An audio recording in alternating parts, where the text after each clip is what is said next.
At this time, we'll call the November 17th, 2023 meeting of the Wilson County Planning Commission into order. Anyone wishing to give testimony before this board today, if you would, please stand and raise your right hand. I hereby affirm the testimony I give today to be the whole truth, so help me God. I do. Say I do, please. Thank you. We need to approve the minutes from the October 20th meeting. Do we have a motion? Motion to approve. A motion to approve by Ms. Weathers. Do we have a second? Second. Have a second by Mayor Hutto. All those in favor vote aye. Aye. Those opposed? We have no old business. We'll move into new business. And we need to approve the 2024 calendar first time. Is that correct? Yes, sir. Is there anything to talk about here? Anything we need to know special? Not that I'm aware of yet. Okay. Okay. All right, I'll make a motion. We approve the 2024 calendar. Do we have a second? Second. Have a second from Mr. Thompson. All those in favor vote aye. Aye. Those opposed? Tom, are those joint meetings, or am I ignorant? Let's put it that way. What are you referring to? Which question? You've got Board of Zoning Appeals and Planning Commission with dates and times. Yeah, but the Board of Zoning Appeals is typically the Thursday before. The It's Planning different Commission's days. Friday. Okay. No, we're not going to play with them. I hope not. I'm also going to make a motion to move the amendment to the Wilson County zoning ordinance to the end of the meeting. That's fine. Do we have a second? Second. Everybody. All those, second by Ms. Weathers. All those in favor vote aye. Aye. Those opposed? Motion carries. We'll move into new business with site plans and plats, Tom. Mr. Chairman, we have a site plan for CASA 2791 subdivision's entrance monument. This, I guess it consists of one lot, but it's basically the subdivision entrance sign at the corner of South Mount Juliet Road and East Casa Way. With minor technical corrections, staff can recommend approval. Did you have something? It was the previously approved monument sign. It was originally on the north side. They had a conflict with Gladeville Utilities water lines, so I moved to the south side of the development. Entrance. Okay. All right. Thank you. Do we have anyone here today wishing to speak on this case? Do we have a motion? Motion to approve based on staff We recommendation. have a motion to approve based on staff recommendations. Do we have a second? Sorry. We have a second from Mr. Thompson. All those in favor vote aye. Aye. Those opposed? Motion carries. We're ready for the site plan Speedway Building 11 directional signage. This is a little bit similar, except it's for a commercial development, and it's just directional signage, like giving little signs and arrows that tell them where to go on the property in terms of loading docks or processing or check-in or what have you. Staff can recommend approval. Do we have anyone here wishing to speak on this case today? Yes, sir. Good morning. My name is Hector Bello with Ware Malcolm Architects. That is correct. It's directional signage that indicates parking for employees, shipping and receiving areas, and signage itself is an aluminum sign painted to essentially match the buildings within the context of the site. That's all I have. Thank you, sir. Thank you. Do we have anyone else wishing to speak on this case? Okay. Do we have a motion? Move to approve. We have a motion to approve, subject to staff recommendations from Mr. Thompson. I'm sorry, do we have a second? Second. We have a second from Mr. Ricketts. All those in favor vote aye. Aye. Those opposed?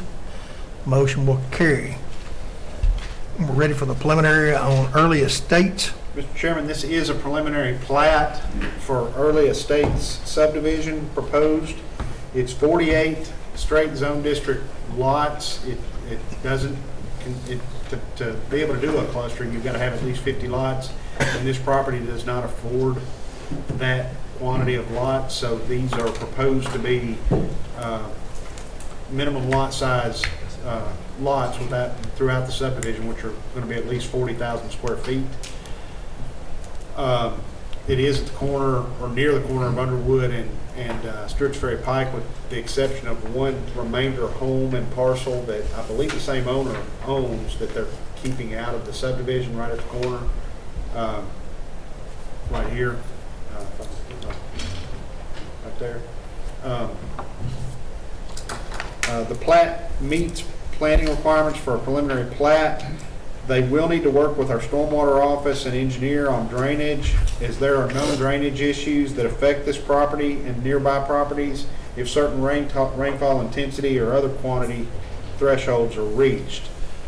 Staff can recommend approval given those facts. Briefly, I will tell you that this is a man-made pond they've built, and the topo that they've reflected on the preliminary doesn't indicate the pond, although they do indicate the pond across the top of, I guess, previously existing topo. But there's a regulatory floodplain area in this triangle here, and this is my laser pointer just went out, but this is a primary branch of Suggs Creek going from north to south flow, or one of the primary branches of Suggs Creek. And just to the east of here are two man-made ponds on adjacent residential tracts to either side of the roads. That may give you a little bit of a landmark. But in the right rain event, I've seen Sturts Ferry Pike inundated in that area. We found crawfish holes along the northern portions of the property. There's a little plot of trees. It's kind of a apostrophe shape in the middle of the lot. To the north of that, the property kind of agriculturally terraces down or steps down where it's been tilled or cropped over a number of years. But down in that front field, we found some crawfish holes. And then pretty well what I was going to get to when I was talking about the floodplain is it's regulatory, I think, up in the northeast corner. But really, from my perspective, everything east of where you see the pond on the property appears to function as more or less floodplain on the property, on the east side. Okay. In terms of future connections, I know I've spoken with you a little bit about this property. The creek does form a little bit of an obstacle to providing a stub out, because whoever's responsible for making that connection eventually, whether it be the neighboring property if it develops or this property, will be responsible for a fairly sizable culvert to get across Sturts Ferry. And if you go to the south, you've got a rather large flag lot that's in the way of other what we would consider potentially developable properties by acreage of any significance. But with that, that's what we have. Okay. Do we have anyone here today wishing to speak on this case? Yes, sir. I just here represent the owner, Mr. Early, so. Okay. Tom, I do have a question. I ask you, and I don't know the complete answer to it. We would typically require a stub out, in this case, to the east. Yes, I mean, and that is something that we can certainly require. My only, I guess, advice to you guys is just based on judging the future by the past. When you've got a large creek like that, whomever the neighboring developer is, if they ever buy and develop that property, is probably going to fight tooth and nail not to have to foot the bill for that type of box culvert crossing. So, I mean, we've required it in several instances, and it hardly ever gets built. Okay. Do we have anyone else here today wishing to speak on this case? Okay. Do we have any questions from our board? Okay. Do we have a motion? This is a preliminary plat, so you'll see it again after road and drainage plan submittal and approval. Sorry. James, did you have any input you wanted to share with us on this? Well, I know that's just that they're gonna have to meet our stormwater comments on this preliminary. We're not showing detention or any drainage or anything like that. So once we get the engineering study, site evaluation, everything comes in, we'll be able to. Because I'm like Tom, I mean, I've seen water completely across Stewart's Ferry for a substantive stretch down through there. Right. And just for what it's worth, on our preliminary comments for the preliminary plat, I asked staff to make them aware of some of this, and we actually suggested that perhaps, is it lots 2 through 16 or 1 through 16? 1 through 16 are critical. 1 through 16, which is pretty well that outer perimeter from the front going across the curve down to the south on the east side to be critical lots, and I believe they've agreed to that and actually indicated so on their revised copies. And So they'll be providing detention, the detention area is not shown on the preliminary either, so they're updating 25-year detention requirement as well as all of our other drainage requirements. All right. Thank you, sir. Do we have a motion?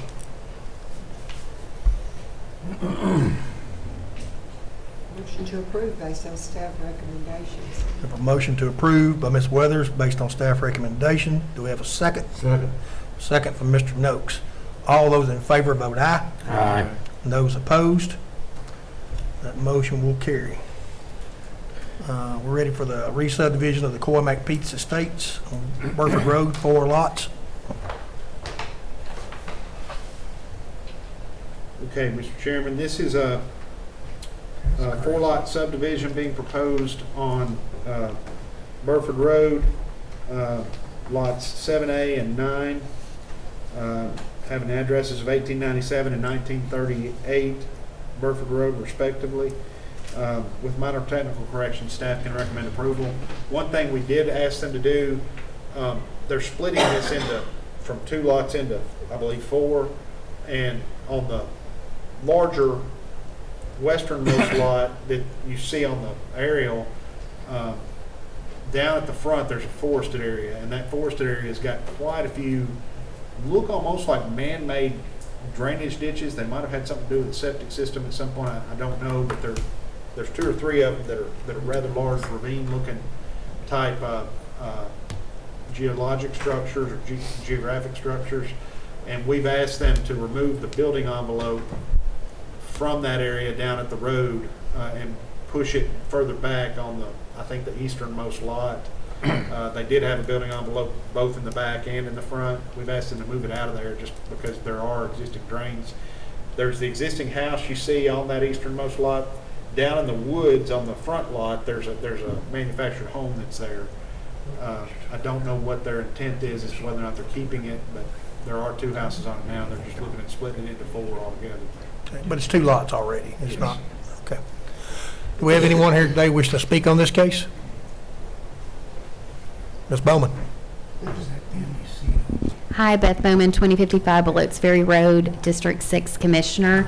I've received feedback from 3 residents on Burford Road after making them aware of this proposal here. 2 of them just had general questions and comments on it, no real feedback. The 1 resident that did supply feedback on it, it was positive. Ms. Kelly Swindell, that is a resident of Burford Road, says this sounds like nice lots that fit within the community. Thank you. Thank you. We have anyone else wishing to speak on this case today? Okay. Do we have a motion from the board? I'm sorry, do we have any questions from the board? Yes, sir. Tom's indentions, how old are they? Because I know at one time they were maneuvering, they were here in the 40s, did a lot of stuff like that. There's a lot of that similar type stuff. Yeah, I mean, I guess it could be from the maneuvers. It's forested. I mean, it's a wooded area of the property. My pointer just gave out. There's a lot of training Sorry. right in there to make that river crossing and work on all that stuff, so I just figured that might be called. But they look like at some point they were dug out and they would drain really more or less towards the manufactured house that you see on the plat right there. And you can see sort of the area I'm talking about. It's a little rectangle hitch just south of the larger drainage buffer that we've got shown there. Thank you. Any other questions from our board? Do we have a motion? Motion to approve subject to staff recommendations. I have a motion from Mr. Ash to approve subject to staff recommendations, second by Mayor Hutto. All those in favor vote aye. Aye. And those opposed? That motion will carry. Mr. Ash? Mayor Hutto is second. Okay. Just to follow up, are you suggesting that they may want to do some additional investigation there to make sure there's not anti-tank mines, that kind of stuff If there? I owned it, I'd run a little detector, but not for a mine. That's what else I could find in it. Okay. All right. So we may want to make whoever the surveyor is aware of I that. hadn't looked at it directly, but I've seen those type of indentions before. Okay. Okay. Ready for the Harriet K. Wilson property, Tom?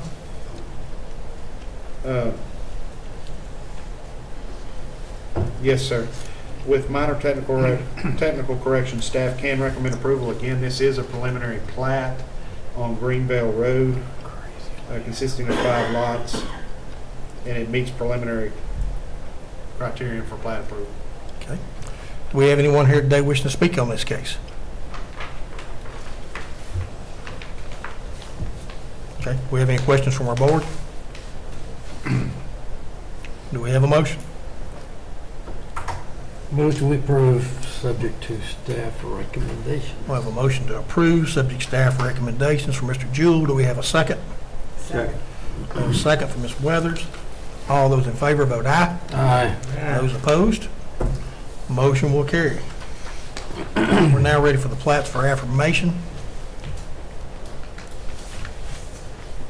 Mr. Chairman, we have the following plats for affirmation: a re-subdivision of the Dunaway Farm, Lot 24, consisting of 1 lot on 562 Dunaway Road, references map 102 parcel 33.07 and map 115 parcel 14.10.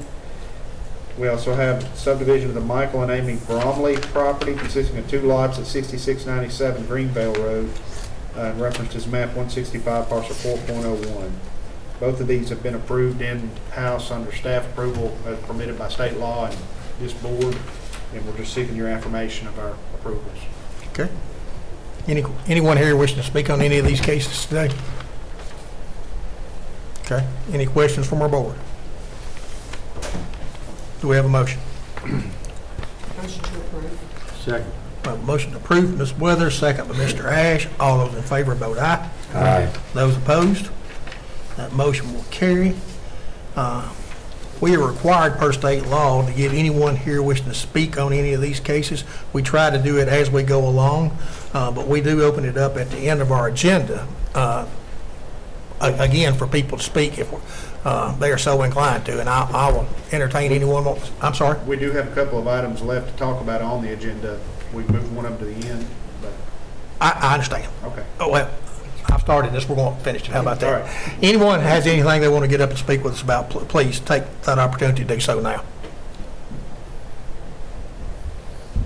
Seeing none, we'll move to the amendment to the Wilson County zoning ordinance. Okay, the Wilson County zoning ordinance, we do have an amendment to Article 2 definition, Section 2.20, definition of home occupation, which seeks to more clearly delineate what constitutes a home occupation. Staff is recommending deferral at the behest of the Planning and Zoning Committee. There were some questions that arose and about the amendment that I had not anticipated. And they've suggested that we have a Planning and Zoning Committee workshop that the Planning Commission and the Board of Zoning Appeals and County Commissioners are invited to. That workshop will be Thursday, November 30th, 2023 at 5 p.m. We talked about this yesterday, Mike, but I don't see any reason they couldn't perhaps count this as a part of their continuing education for the year if we discuss sort of the ins and outs of what we're trying to do in relation to general property rights.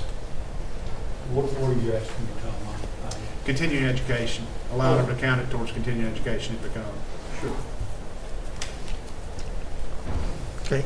Tom, do you want to give us the Cliff Notes on this today? And Well, yeah, I mean, effectively, as we go out and try to enforce someone running a commercial, out-and-out commercial operation in a residential zone district, which typically would not be permitted in most cases, we do allow home occupations. Now, in general terms, a home occupation is supposed to look, smell, act, and feel like a residence if it's in a residential area, so as not to disrupt the neighborhood. It's to take up no more than 25% of the ground floor area of the buildings on the property, and they can have no more than one off-site employee, and they can't have a whole lot of customers coming in and out like a storefront.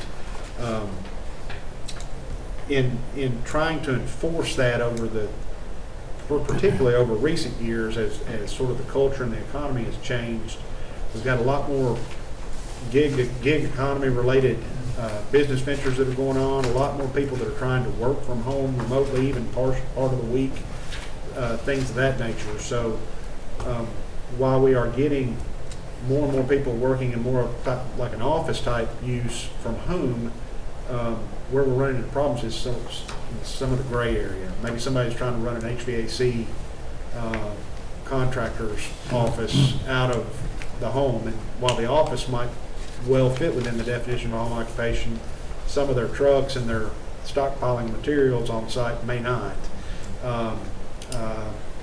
The arrival of equipment that wouldn't typically be associated with a standard residential property unless the property was under repair, such as a dumpster or a storage bin, might be something that is causing neighbors in a residential area a little bit of heartache. So this was at least a draft attempt to try to say with a little more clarity what wouldn't constitute a home occupation. On the flip side, I've got some things in there where the Board of Zoning Appeals has had to consider interpretation in several cases, such as a pottery or photography studio shall generally be viewed as a home occupation so long as home occupation above or standards are ascribed to, and so long as no more than 2 clients are on a site at any given time. Same thing could be generally said about a barber or salon service. Real estate offices may also be considered a home occupation under county zoning. I'm trying to get around a problem we're having that forces realtors in front of the Board of Zoning Appeals because their own overseeing agency wants a letter of zoning approval from us stating that they're allowed to operate a real estate brokerage out of a residential area. I think personally it's just something that agency's done to try to limit competition, but really that's a fight that needs to go on between the realtors and their governing agency, not involve the county. So from our perspective, if somebody can operate a real estate office just like somebody could operate an accounting office and it go largely undetected, we don't really have an issue with it. Yes, sir. So those are the kinds of things we're discussing. Where I think some of the discussion the Planning and Zoning Committee kind of stopped on was talking about ag users, which are exempt by this ordinance, and also maybe some of the people that we're trying to encourage to be in commercial areas that are ending up in residential areas, such as your contractors' offices, contractor storage yards, and whether or not, I can only presume, I can't assume, but that their concern was, are we hurting more people than we're helping if we get into stating some of the characteristics I've listed as not falling under home occupation affects them. Or I may be wrong. They may be like, no, it needs more teeth. It needs more, it needs, if you're going to have this type of operation in a residential area, it needs distances associated with it, or distance thresholds associated with it, or acre thresholds associated with it. Okay. So, How difficult is this going to be to enforce? well, that's part of the problem. It's hard to enforce now, and what this was an attempt to do was make it a little more clear cut. Like if you've got a commercial dumpster on site, according to this, we'd say that doesn't fit in a home occupation. You can't claim home occupation. You need, you're running a commercial operation. That needs to go. Now, ag users are different. Whether or not we like it, and I don't, they are a different class in terms of protections that are afforded them by the state of Tennessee. So, they may very well be able to have a dumpster or a storage bin on property and be fine and not be in violation of our zoning ordinance. But this would be more like in a residential neighborhood. Somebody's got a contractor's office operating and they got a dumpster out front that every Saturday morning at 6 a.m. gets dumped, and all the neighbors call us on Monday, want to know what can be done to stop it. Okay. And that's November 30th at 5 o'clock in here? Yes. Okay. Okay. All right. What else do you have today, Tom? A reminder that the Wilson County Planning Commission will meet Friday, December 15th at 10 a.m. We changed the date at last month's meeting, if you'll recall. That's correct. just a reminder. Oh, and I do have just an additional piece of information. Part of why that came up is there were two cases at last month's meeting that we chose, or the board chose To to defer. defer for 2 months to the December meeting. You may recall one of them was a church that had several comments that they stated on the record they had not been able to address from stormwater and engineering. Had also addressed some of the planning comments, but there was some question that we needed to kind of hash out about some of their answers to, in response, as to whether or not staff could go along with it. In talking with that applicant in particular, they had stated that they thought that they may need as much as 2 months to get everything taken care of.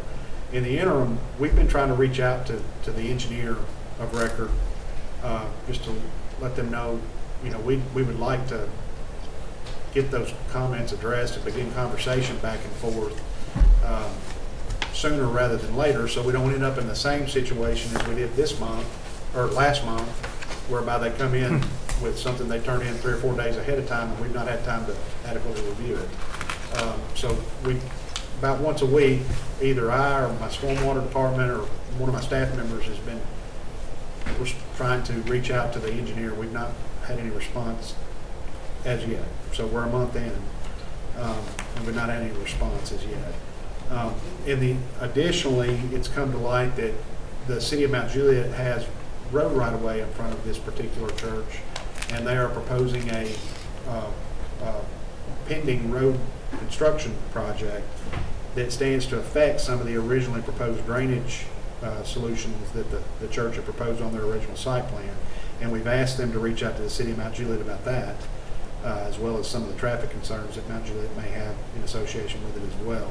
And again, we've not had a response. So we may get to a point to where it passes everything we see, but they may still have difficulty with the Mount Juliet Road and all that issue. Well, I mean, But if it gets in the way of our drainage issues, I mean, I think there's some wisdom in if the project were not truly pending, certainly they could get an approval here and install their drainage facilities, and then if and when Mount Juliet gets around to doing their road improvement project, they would be like the state of Tennessee on Highway 109.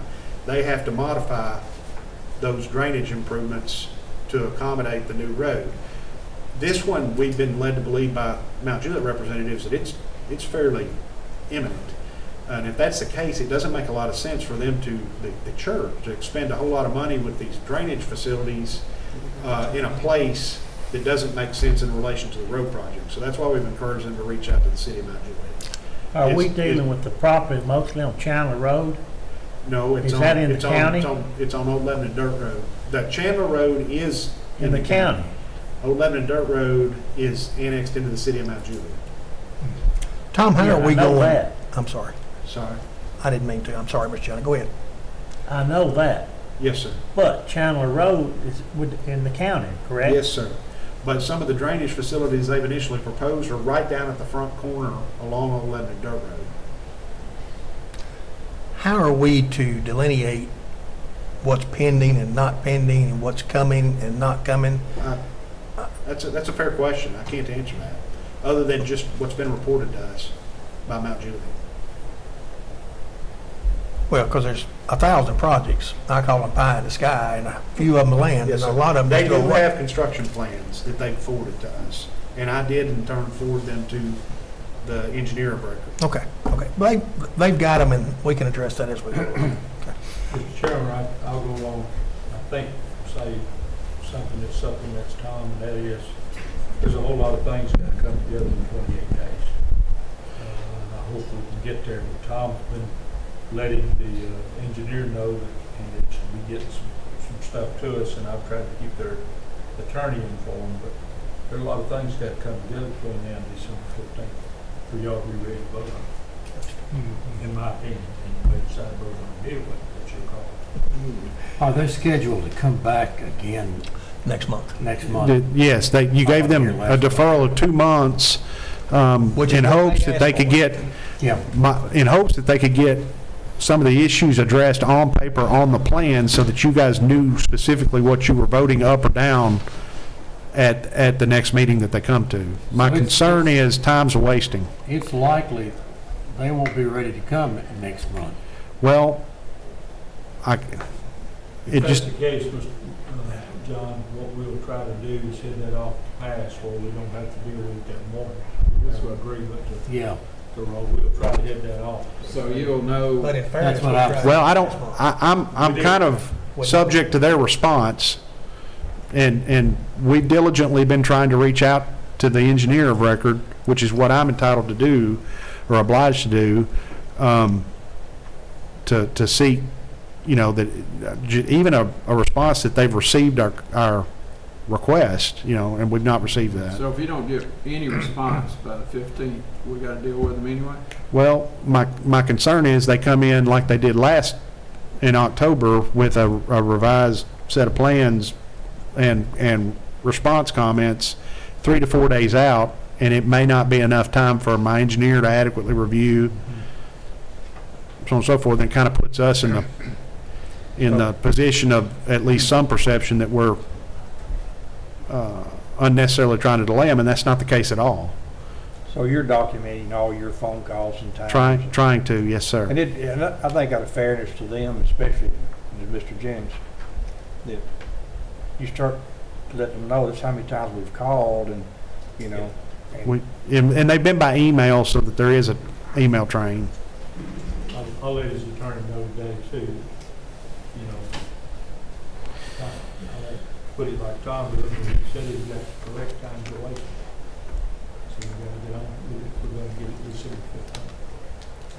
I think, Tom, it'd be good if you put in writing too the date that you need to have it, to have time to review it.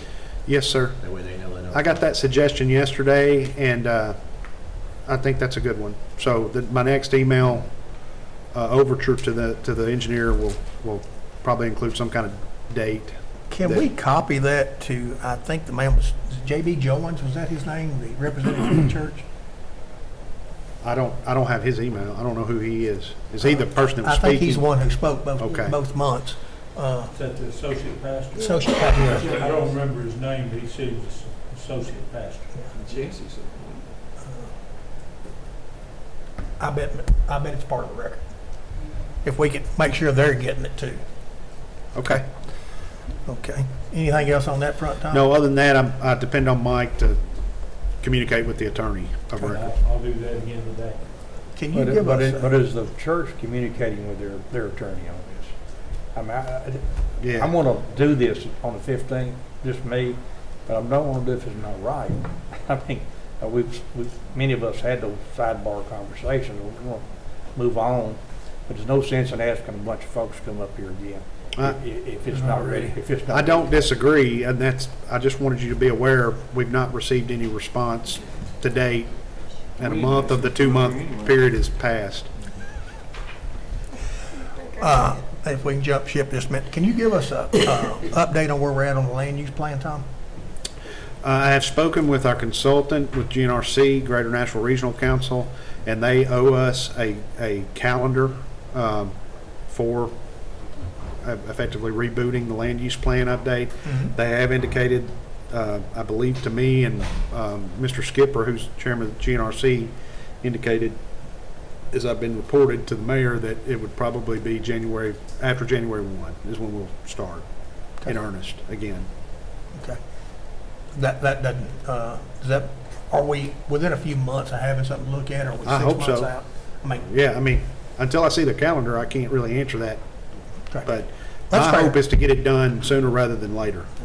Okay. It's been out there waiting long enough, and the growth plan has delayed it long enough. I think the growth plan is hopefully about to be resolved. I understand Lebanon is bringing it back up on their agenda for reconsideration. So hopefully we can reach agreement and move it on to the state. Okay. Yes, sir. And that's been the holdup, no sense in doing the land use plan until you found out for sure what you're doing with the urban growth boundary. And Mayor Bell will have, he said he'll have that on the agenda this month, so we should get that one processed. And what the mayor said was particularly true given the original proposals put forward by Mount Juliet and others with regard to fairly significant modifications that have now been tampered back significantly. Okay. In terms of area that they're seeking jurisdiction over. All right, thank you. You have anything else, sir? No, sir. Happy Thanksgiving. All right, you too. We will stand adjourned. Thank you.